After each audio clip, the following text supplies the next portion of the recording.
Voltamos com 3-1, que hoje entrevista o escritor Rubem Alves. Participam da conversa o professor e escritor Gabriel Perissé e o educador e também escritor Rogério de Almeida. Antes de iniciarmos o segundo bloco, nós vamos ouvir uma pergunta de telespectador. Qual foi a reação quando foi proibido de falar nos púlpitos da Igreja Presbiteriana do Brasil? Eu estou meio surdo, será que você poderia repetir a pergunta? Ela perguntou qual foi a sua reação quando foi proibido de falar nos púlpitos da Igreja Presbiteriana do Brasil. Tem a ver com o que nós estávamos falando Na antes. verdade, eu nunca fui proibido de falar. Eu me proibi. Eu tive uma reação tão visceralmente negativa em relação à igreja, porque na Revolução de 60, o golpe de 64, havia uma esquerda na igreja e a liderança da igreja presbiteriana estava ansiosa por se livrar dessa esquerda. Então, a melhor maneira de se livrar dessa esquerda era denunciá-la. E eu fui denunciado. Então, isso provocou em mim uma reação que eu não quero mais saber de igreja. Aliás, é interessante, uma coisa que me aconteceu, eu estava nos Estados Unidos quando isso aconteceu e eu fiz uma coisa meio absurda, comecei a fumar cachimbo. O que fumar cachimbo tem a ver com igreja? É muito simples, porque protestantes, especialmente os presbiterianos, não fumam, não bebem. Então, a forma que eu tinha para tornar público a minha repulsa, a minha rejeição, é sair lá pelas ruas de Princeton fumando meu cachimbo. Eu não pertenço mais ao hall dos presbiterianos, foi isso que aconteceu. Pode contar uma breve historinha do Dostoiévski, que aparece no Irmãos Karamazov, aí o senhor pode comentá-la. Jesus voltou, como havia prometido, na Idade Média, né, no final dela. O Grande Inquisidor. O Grande Inquisidor. E aí, quando Jesus volta, enfim, a igreja o captura e diz, olha, nós não precisamos de você. Aliás, as 3 tentações que você negou, nós, né, a Igreja Católica, a aceitamos. Portanto, nós seremos obrigados a queimá-lo antes que descubram que você é você. Né? Então, a igreja precisa de Deus, mas ela não precisa de Deus. A igreja precisa de dogmas, de absolutos. Esse é o problema da Igreja Católica, esse é o problema das igrejas protestantes. Elas não conseguem conviver com o suspense, com a dúvida. E entendem fé como acreditar em certos objetos transcendentais. E não sabem que fé é muito parecido com aqueles voadores de asa delta. Eu fico pensando o que ele sente quando ele está com a asa delta, vai correndo para o precipício e ele vê diante dele apenas o buraco imenso, o abismo, e ele se lança. Fé é mais ou menos assim, é a gente se lançar no abismo para continuar o voo da vida. E você tem fé Agora, nas suas dúvidas? Agora, a fé ela tem uma funcionalidade, né? Como as religiões também. A sociedade, a nossa sociedade sem as religiões, ela seria melhor? Nós teríamos o que pôr no lugar? Já se fez essa tentativa no lugar das religiões para que a gente tivesse uma sociedade melhor? Não se pode criar religião desse jeito. Mas elas estão inventadas já, elas foram são criadas, inventadas. são milenares. Aí, seculares. Nós precisamos, nós somos órfãos, isso é o Por Freud. exemplo, o mundo hoje vive uma crise civilizatória, um confronto de 2 civilizações. A civilização ocidental, de base católica, e a civilização oriental, predominantemente muçulmana. Como lidar com isso? Para mim, esses fenômenos o fenômeno religioso, é um fenômeno cultural, é um fenômeno social. Então, eu não tenho que fazer a pergunta se existe Deus, se não existe. A religião existe e ela vai continuar a existir. Por que eu estou falando isso? Você vai numa região aí de periferia, de subúrbio, numa favela, se você for observar, isso é muito comum. Você vê uma casa, quintal sujo, casa caindo aos pedaços, você vai ver uma família desestruturada, o sujeito é alcoólatra, ou então a mulher foi abandonada pelo marido, um bando de filhos e tal. Aí você vai numa outra casa, tá tudo tão pobre quanto a outra, mas está tudo arrumadinho, terreno limpo, organizado. Aí você vai ver, Você já é sabe uma que família evangélica, é uma família... Então tem uma funcionalidade. Tem uma funcionalidade. Quando eu estou falando sobre espiritualidade, eu não estou me referindo a isso. A espiritualidade, para mim, que é onde mora meu Deus, tem a ver com uma experiência estética, uma experiência de beleza.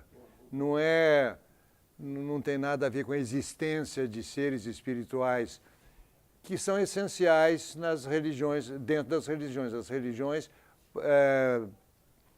necessitam de uma metafísica, de um outro mundo que seja colado sobre esse. Para mim, isso aqui... Precisam acreditar que existe vida após a morte, não é isso? Porque existe vida já nesta vida, porque o Chesterton dizia que quem não acredita em Deus pode acreditar em qualquer coisa, né? A fé é alguma coisa que está inscrita, assim, na nossa estrutura humana. Quer dizer, você diz num texto que Freud acreditava em Eros, em Thanatos. Em dois princípios, Deus e o diabo. Exato. Thanatos e Eros, e que os outros nomes da religião, Deus, Eros, e Thanatos, o diabo. Que Nietzsche acreditava no eterno retorno, ou seja, todos nós temos as nossas crenças, os nossos dogmas. Nós né? somos condenados à esperança. Vamos ouvir uma pergunta de telespectador, Vamos que eu lá. acho que tem tudo a ver com isso. Vamos ver. O que o Senhor, quando escreve um livro, quer passar para os seus leitores? O que eu Quer passar para os seus leitores quando escreve um livro? Eu não tenho nenhum programa pedagógico em relação aos meus leitores. O que eu quero passar para os meus leitores é o que eu estou sentindo naquele momento. Naquele momento. E se o meu leitor lê e se comove, então estabelece-se uma coisa maravilhosa que é a comunhão. Entre as minhas maiores momentos de felicidade estão aqueles momentos em que eu recebo um e-mail de alguma pessoa e diz, lendo a seguinte frase da sua crônica, tal, assim, assim, eu mudei a minha vida. Isso é uma felicidade, é um compartilhar. Então, eu não tenho um programa, não tenho catecismo, não quero ensinar nada, eu quero compartilhar os meus sentimentos com aqueles que estão me lendo. Qual o seu processo de escrita, Rubem? Não tem processo de escrita. As pessoas sempre me perguntam como é você ter um horário para escrever. Eu não tenho, é uma bagunça total. Aliás, no meu escritório tem uma frase num quadro que diz, Deus abençoe essa bagunça. Aliás, o Nietzsche dizia que era preciso que a gente tivesse caos dentro de nós mesmos. É completamente caótico, eu não sei para onde vai, como é que é. E me perguntam, como explicar essa criatividade? Não tem explicação, simplesmente a coisa cai do céu. O Fernando Pessoa não entendia isso. Ele tem um poeminha curtinho.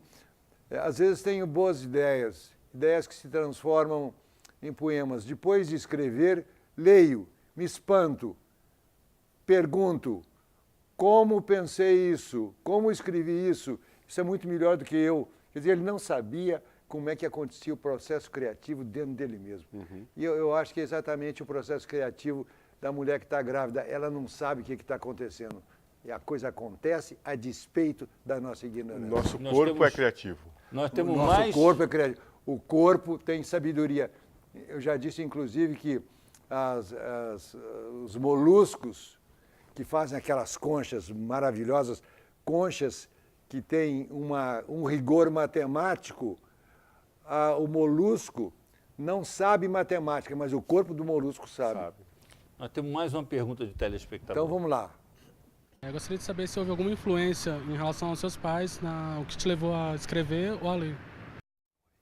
Influência dos pais quanto à sua leitura e escrita. Em que medida seus pais te influenciaram? Olha, hoje de manhã eu estava pensando nisso. Eu acho que a maior influência do meu pai e da minha mãe sobre mim foi que eles não se meteram. Eu tive uma infância de absoluta liberdade. Essa coisa que existe hoje, que o aluno tem de ter aula de judô, aula de música, aula de catecismo, aula disso. As crianças têm todo o tempo tomado pelo tolice dos pais. Pela tolice dos pais pensam que eles podem fazer. O meu pai vivia a vida dele, minha mãe era uma mulher muito modesta e eu ficava solto. E foi nessa soltura que eu pensei tanta coisa. Uma vez comecei a criar galinha. Foi nessa soltura que eu aprendi geografia, porque era a ocasião da guerra. E meu pai comprou um mapa, botou um mapa na parede e a gente ia acompanhando. Na escola, no grupo, a professora ensinava a gente o nome das montanhas lá do Brasil, Serra do Espinhaço, Serra do não sei o que lá, que não me interessava nada.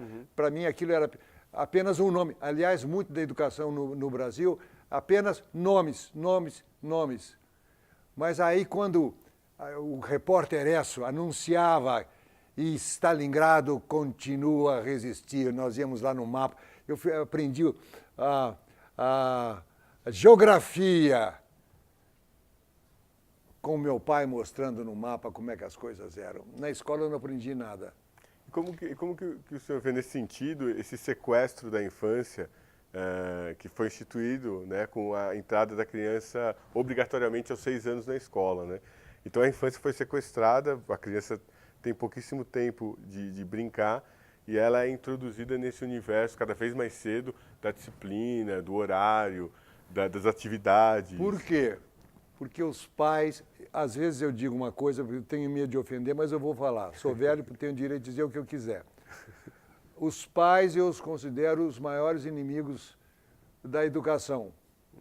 Especialmente os pais de classe média e classe alta. Porque eles não sabem o que é educação. Eles pensam que educação é preparar a criança para o vestibular, para que então entre no mercado de trabalho. Para ser adulto, né? Para ser adulto, né? A criança Pra serve só para ser adulto. A ideia é destruir a criança para que... Criança é brinquedo, para que as crianças se transformem em adultos que produzem dinheiro. Criança vem, né, de criar, né, de criar. Né? A criança está o tempo todo criando, né? Você está dizendo, Rubem Alves, o que Kafka disse no seu diário. Dizia ele: primeiro na escola, nós matamos a curiosidade das crianças e depois lhes impingimos a nossa mentira. Que coisa, eu não conhecia Está no diário esse de Kafka. texto de Kafka, porque é verdade, nós matamos a curiosidade das crianças. A coisa que mais marcou a minha infância é a minha curiosidade. Aos 7 anos eu desmontei o relógio da minha mãe e não consegui montar de novo. E espantem, ela não ficou brava comigo, ela não disse absolutamente nada. E nesse mundo de liberdade, era guerra, então nós exercitávamos a nossa habilidade fazendo coisas de guerra, usando as ferramentas para fazer canhões, periscópios. Nós fizemos periscópios e todas as coisas que a gente via no Repórter Esso, a gente fazia, e assim a gente desenvolvia a criatividade. As crianças inventavam seus brinquedos, inventavam, né? os nossos brinquedos. Imaginavam os seus E você brinquedos. sabe uma coisa interessante? E hoje já não é mais assim. Não né? é mais assim.